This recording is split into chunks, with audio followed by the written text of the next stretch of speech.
మా latest videos కోసం మా ఈ తెలుగు న్యూస్ ఛానల్ సబ్స్క్రైబ్ చేసి గంట సింబల్ యాక్టివేట్ చేసుకోండి. రేపే అత్యంత శక్తివంతమైన మరియు పవిత్రమైన వైశాఖ అమావాస్య. శనివారంతో కలిసి వచ్చిన విశేషమైన రోజు. ఈ అమావాస్య రోజే శని జయంతిని జరుపుకుంటారు. ఇది శనివారంతో కలిసి వచ్చింది గనుక దీనికి శని అమావాస్య అని పేరు. ఈ అమావాస్య రోజున మందార ఆకుతో ఈ చిన్న పని చేస్తే చాలు, మీకు బంగారం, భూములు కొనుక్కునే అదృష్ట యోగాలు సిద్ధిస్తాయి. మీరు కోరినంత బంగారం కొనుక్కోగలుగుతారు. ఎందుకంటే మనిషి జీవితంలో ఆర్థిక స్థిరత్వం అనేది చాలా ముఖ్యం. అందులోనూ మన భారతీయులకు బంగారం మరియు భూమి అంటే కేవలం ఆస్తులు మాత్రమే కాదు, అవి ఒక సెంటిమెంట్, ఒక సామాజిక హోదా మరియు భవిష్యత్తుకు భరోసా. బంగారం ధర రోజు రోజుకు ఆకాశాన్ని తాకుతోంది. ఒకప్పుడు తులం బంగారం తక్కువ ధరకి వచ్చేది, కానీ ఇప్పుడు సామాన్యుడు తులం బంగారం కొనాలంటే ఎంతో కష్టపడాల్సి వస్తుంది. అలాగే భూమి కూడా. భూమిపుత్రుడు అని పిలువబడడం మన సంస్కృతిలో ఒక గొప్ప గౌరవం. సొంత ఇల్లుండాలి, కాస్తో కూస్తో సాగు భూమి ఉండాలి అనేది ప్రతి ఒక్కరి కల.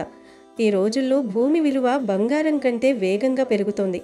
అందుకే ప్రతి ఒక్కరూ తమ సంపాదనలో కొంత భాగాన్ని ఈ 2 రూపాల్లో దాచుకోవాలని తపిస్తుంటారు. కానీ ఎన్ని ప్రయత్నాలు చేసినా చేతికి వచ్చిన డబ్బు వచ్చినట్లే వెళ్ళిపోతుంటే, అప్పుడ బాధలు వేధిస్తుంటే, కనీసం ఒక చిన్న ముక్కు పుడక కొనాలన్నా, గజం స్థలం కొనాలన్నా అడ్డంకులు ఎదురవుతుంటే, వాటి వెనుక ఏదో ఒక దోషం కానీ లేదా లక్ష్మీ కటాక్షం లోపించడం కానీ ఉండవచ్చు. కానీ ఈ అమావాస్య రోజున మందార ఆకుతో చేసే ఈ పరిహారం మీ దరిద్రాన్ని పోగొట్టి ధన ప్రవాహాన్ని మీ వైపు తిప్పుతుంది. తద్వారా మీరు బంగారం మరియు భూములు కొనే స్థాయికి చేరుకుంటారు. కాబట్టి తప్పనిసరిగా అందరూ ఈ అమావాస్య రోజు మందార ఆకుతో ఈ పరిహారం చేసుకోండి. మరి అసలు ఈ అమావాస్య రోజున మందార ఆకుతో ఏం చేయాలి, ఆ పరిహారం ఏమిటి అనే విషయాన్ని ఇప్పుడు ఈ వీడియోలో అత్యంత వివరంగా తెలుసుకుందాం. ఫ్రెండ్స్, ఈ వీడియోను ఎక్కడా స్కిప్ చేయకుండా చివరి వరకు చూడండి. ఎందుకంటే మధ్యలో వదిలేస్తే ఈ పరిహారంలోని అసలు పరమార్థం మీకు అర్థం కాకపోవచ్చు. అలాగే వీడియోలోకి వెళ్లే ముందు కామెంట్ బాక్స్లో శ్రీమాత్రే నమః అని కామెంట్ చేయండి. ఇక ఆలస్యం చేయకుండా వీడియోలోకి వెళ్దాం. ఈ అమావాస్య రోజు ఒక గ్లాసులో లేదా చెంబులో నీళ్లు తీసుకుని ఆ నీటిలో చిటికెడు కుంకుమను కలిపి తర్వాత ఆ కుంకుమ నీటిని తీసుకెళ్ళి రావి చెట్టు మొదట్లో పోసేయండి. ఇలా ఈ అమావాస్య రోజు కుంకుమ నీటిని రావి చెట్టు మొదట్లో పోస్తే దోషాలు, కష్టాలు, బాధలు పోతాయి. ఈ అమావాస్య చాలా శక్తివంతమైంది కాబట్టి చక్కగా మీరు సూర్యోదయానికి ముందుగానే లేచి ఇంటిని, వాకిల్ని శుద్ధి చేసుకోవాలి. అలాగే గుమ్మం బయట కూడా చక్కగా నీటితో శుభ్రంగా కడుక్కుని ముగ్గు వేసుకోవాలి. ఇలాంటివి చేయడం వలన మనకు బాగా కలిసి వస్తుంది. చాలామంది అమావాస్య అంటే అదేదో చెడు, అది మనకి కీడును తెచ్చిపెడుతుంది, ఆ రోజున మనం అసలు ఏ పని కూడా చేసుకోకూడదు, పూజ చేయకూడదు, ఇలాంటివన్నీ కూడా అనుకుంటూ ఉంటారు. కానీ అదేమీ లేదు. మీరు ఈ అమావాస్య రోజున కూడా చక్కగా గుమ్మం బయట ఓడుచుకుని కల్యాపు చల్లుకుని ముగ్గులు వేసుకోవచ్చు. ఇలా చేసుకోవటం వల్ల లక్ష్మీదేవి మీ ఇంటి లోపలికి రావడానికి అవకాశం అనేది ఉంటుంది. మామూలుగా అమావాస్య అంటే పరిహారాలకు పెట్టింది పేరు. అమావాస్య తిథుల్లో మనకున్నటువంటి చెడును తీసేసుకోవడానికి మనం ఎలాంటి పరిహారాలు చేసినా రిజల్ట్ అనేది కొన్ని క్షణాల్లోనే వస్తుంది. ఎందుకంటే అమావాస్య గడియలు, అమావాస్య పవర్ అనేది అంత శక్తివంతంగా ఉంటుంది. మామూలు రోజుల్లో మనం ఎన్ని పరిహారాలు చేసినప్పటికీ వాటికి రిజల్ట్ రావడానికి కొంచెం ఆలస్యం అవుతుంది. కానీ అమావాస్య రోజుల్లో చేసేటటువంటి పరిహారాలకు రిజల్ట్ కొన్ని క్షణాల్లోనే లేదా కొన్ని నిమిషాల్లోనే వెంటనే వచ్చేస్తుంది. అందులోనూ ఈ అమావాస్య అంటే లక్ష్మీదేవికి ఎంతో ప్రీతి. ఇలాంటి అమావాస్య రోజు చేసే ఈ పరిహారం వల్ల 100% రిజల్ట్ అనేది ఖచ్చితంగా వస్తుంది. మందార ఆకు గురించి మనం మాట్లాడుకోవాలి అంటే ప్రకృతి ప్రసాదించిన అద్భుతమైన వనరులలో ఇది ఒకటి. ఆధ్యాత్మికంగా చూసినా, ఆయుర్వేద పరంగా చూసినా మందారకు ఉన్న ప్రాముఖ్యత అంత ఇంత కాదు. మందార చెట్టును మన పురాణాల్లో అభీష్ట ఫలప్రదాయిని అని వర్ణించారు. అంటే మనం కోరుకున్న కోరికలను తీర్చే శక్తి ఈ మొక్కకు ఉంది. మందార ఆకు పచ్చగా నిగనిగలాడుతూ ఉంటుంది. మందార ఆకు విశ్వంలోని సకల శక్తి తరంగాలను గ్రహించి వాటిని సానుకూల శక్తిగా మార్చి మనకు అందిస్తుంది. ముఖ్యంగా ఎరుపు రంగు మందార పువ్వులు గణపతికి, అమ్మవారికి ఎంతో ఇష్టమని మనందరికీ తెలుసు. అయితే పువ్వుల వెనుక ఉన్న ఆకు కూడా అంతే శక్తివంతమైనది. లక్ష్మీదేవికి మందార అంటే ఎంతో ప్రీతికరమైనది అని శాస్త్రాలు చెబుతున్నాయి. ఎక్కడైతే మందార చెట్టు ఉంటుందో అక్కడ దుష్ట శక్తులు దరిచేరవు. మందార ఆకులో లక్ష్మీ కటాక్షాన్ని ఆకర్షించే గుణం ఉంది. మన ఇంట్లో ఉండే ప్రతికూల శక్తిని అంటే నెగిటివ్ ఎనర్జీని పీల్చుకుని సానుకూలతను నింపే అద్భుత శక్తి ఈ ఆకుకు ఉంది. మందార ఆకుకే కాదు, మందార చెట్టుకు కూడా ఎన్నో శక్తులుంటాయి. మందార చెట్టును ఎవరైతే ఇంటి దగ్గర పెంచుకుంటారో వారి ఇంట్లో ధన సమస్యలు ఎక్కువగా రావు. మందారలోని ప్రతి ఆకులో, కొమ్మలో ముక్కోటి దేవతలు కొలువై ఉంటారు. ముఖ్యంగా ఇంటి సింహద్వారం వద్ద ఎర్రని పూలు పూసే మందార మొక్క ఉంటే అది ఒక అద్భుతమైన నరదృష్టి నివారణగా పనిచేస్తుంది. సమాజంలో మనం ఎదుగుతున్నప్పుడు మనపై పడే కుళ్ళు, కుతంత్రాలు లేదా ఇతరుల నెగిటివ్ ఎనర్జీని ఈ మొక్క తన ఆకర్షణీయమైన పూల ద్వారా గ్రహించి నిర్వీర్యం చేస్తుంది. తద్వారా మీ ఇంటిని ఒక అదృశ్య రక్షణ కవచంలా కాపాడుతుంది. అలాగే మందార మొక్క ఉన్న ఇళ్లల్లో భార్యాభర్తల మధ్య అన్యోన్యత పెరిగి మనస్పర్ధలు తొలగిపోతాయి. అయితే రంగుల విషయంలో జాగ్రత్త వహించాలి. కేవలం ఎరుపు మరియు గాఢమైన పింక్ రంగు మందారాలను మాత్రమే ఇంటి ఆవరణలో పెంచడం అత్యంత శుభప్రదం. తెలుపు, పసుపు లేదా గంధం రంగు మందారాలను ఇంటి ముందు పెంచడం వల్ల అనారోగ్య సమస్యలు లేదా మానసిక అశాంతి కలిగే అవకాశం ఉంది. వాస్తుశాస్త్రం ప్రకారం మందార మొక్కను ఇంటికి తూర్పు లేదా ఉత్తర దిశలో నాటడం వల్ల సూర్యశక్తి పుష్కలంగా లభించి ఆత్మవిశ్వాసం పెరుగుతుంది. మొక్క ఎప్పుడూ పచ్చగా జీవకళతో ఉండేలా చూసుకోవాలి. ఒకవేళ మొక్క ఎండిపోతుంటే అది ఇంట్లో నెగిటివ్ ఎనర్జీ పెరుగుతోందని అర్థం. అటువంటప్పుడు వెంటనే కొత్త మొక్కను నాటుకోవాలి. ప్రతిరోజు ఉదయాన్నే వికసించిన ఎర్ర మందారాలను చూడటం వల్ల మెదడులోని ఒత్తిడి తగ్గి ప్రశాంతత లభిస్తుంది. ఇక ధనాన్ని ఆకర్షించడంలో మందార ఆకు ఒక అయస్కాంతంలా పనిచేస్తుంది. మీ జాతకంలో ఎన్ని దోషాలున్నా ఈ అమావాస్య నాడు చేసే పరిహారం వాటిని అణచివేస్తుంది. మందార ఆకుకున్న మరో గొప్ప గుణం ఏమిటంటే అది సహనాన్ని మరియు స్థిరత్వాన్ని ఇస్తుంది. బంగారం, భూమి వంటి స్థిరాస్తులు కొనాలంటే మనిషికి మానసిక స్థిరత్వం, సరైన నిర్ణయం తీసుకునే శక్తి ఉండాలి. ఆ శక్తిని ఈ ఆకు మనకు ప్రసాదిస్తుంది. లక్ష్మీదేవి చంచలమైనది అంటారు, కానీ మందార ఆకుతో చేసే పూజ వల్ల ఆ లక్ష్మి మీ ఇంట్లో స్థిరంగా నివాసం ఉంటుంది. అందుకే దీనిని ధన ఆకర్షణ పత్రం అని కూడా పిలవవచ్చు. మందార ఆకులోని 5 ఈనెలు పంచభూతాలకు ప్రతీకగా చెబుతారు. ఈ పంచభూతాల ఆశీస్సులు ఉంటేనే మనం భూమిని కానీ బంగారాన్ని కానీ సంపాదించగలం. ప్రకృతిలోని ఈ అద్భుత శక్తిని మనం సరైన సమయంలో అంటే ఈ అమావాస్య వంటి పర్వదినాన ఉపయోగించుకుంటే ఫలితం రెట్టింపు అవుతుంది. కష్టపడటం మనవంతైతే ఆ కష్టానికి దైవబలాన్ని తోడు చేయడం ఇలాంటి పరిహారాల వంతు. మందార ఆకును కేవలం ఒక ఆకుగా చూడకండి, అది మీ దరిద్రాన్ని పారద్రోలే ఒక దివ్యమైన ఆయుధం. మీ కోరికలు ఎంత పెద్దవైనా ఆ కోరికల భారాన్ని మోసి వాటిని దేవతలకు చేరవేసే వాహికగా ఈ ఆకు పనిచేస్తుంది. అందుకే ఈ పరిహారంలో మందార ఆకును ప్రధానంగా ఎంచుకోవడం జరిగింది. అసలు మందార ఆకుతో ఏం చేయాలంటే, ఈ అమావాస్య రోజు ఉదయాన్నే నిద్రలేచి తలస్నానం చేసి శుచిగా ఉండాలి. సాయంత్రం 6 లోపు అంటే పగటిపూట ఎప్పుడైనా సరే ఈ పరిహారాన్ని చేసుకోవచ్చు. ముందు ఒక మంచి మందారాకుని ఎంచుకోవాలి. ఆ ఆకు ఎక్కడా చిరిగిపోయి ఉండకూడదు, రంధ్రాలు ఉండకూడదు మరియు వాడిపోయి ఉండకూడదు.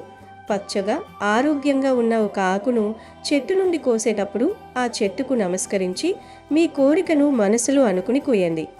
ఆ తర్వాత ఆ ఆకును శుభ్రమైన నీటితో కడిగి తుడిచి మీ పూజ గదిలోకి తీసుకువెళ్ళండి. పూజ గదిలో దేవుడి పటాల ముందు ఒక పీటపై లేదా నేరుగా దేవుడి ముందే ఈ ఆకును ఉంచాలి. ఆకు చివరి భాగం మీ వైపు ఉండేలా చూసుకోండి. ఇప్పుడు ఆ మందారాకుకు 3 చోట్ల కుంకుమ బొట్లు పెట్టాలి. ఈ 3 బొట్లు త్రిమూర్తులకు లేదా త్రిశక్తి స్వరూపాలకు ప్రతీక. ఆ తర్వాత ఆ ఆకు మధ్యలో ఒక స్పూన్ పెసరపప్పును వేయాలి. పెసరపప్పు ఎందుకు అంటే ఈ పప్పు మన జాతకంలో దోషాలను తొలగిస్తుంది, బంగారం భూములు కొనగలిగే శక్తినిస్తుంది. ఆ పెసరపప్పు పైన ఒక చిన్న బెల్లం ముక్కను ఉంచాలి. బెల్లం గురుగ్రహానికి మరియు సూర్యుడికి సంకేతం. జీవితంలో తీపిని అంటే విజయాన్ని మరియు ఐశ్వర్యాన్ని బెల్లం సూచిస్తుంది. దీనితో పాటు చిటికెడు పసుపును కూడా ఆ పెసరపప్పు పైన వేయాలి.